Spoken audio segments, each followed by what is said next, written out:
From the sales associate's perspective, I hear this all the time. It's back to basics.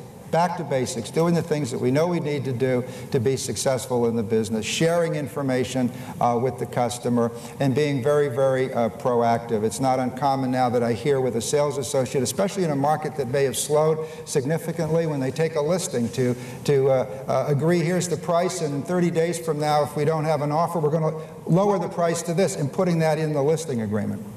And really being proactive with the customer, doing more on the web, and also managing their own business, looking at expenses, and are they getting the biggest bang for the buck on their investment. The one thing that we're starting to see a lot of now, and I'd just like to mention this because I think it's important, I believe there's a lack of consumer confidence right now, and I think you probably all agree, in the housing market. If you talk to people, they think, I hear a lot of fence sitting going on. Now's not the time to buy, now's not the time to sell. And what's ironic about it is we'll still sell somewhere between 5.8 and 5.9 million homes this year.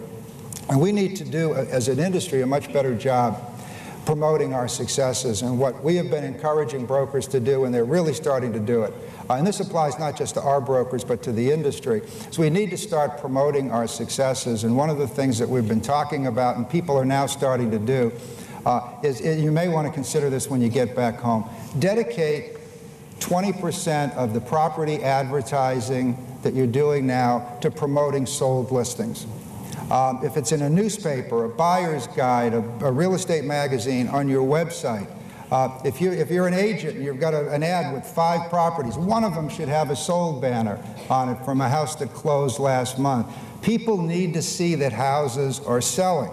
If you're running an ad that's got 50, 10 of those houses should have sold banners scattered around the ad, because what happens is people read all this negativity about the real estate market, and then they go to their newspaper or buyer's guide and the website, and all they see are houses for sale, and they don't realize that these houses are selling.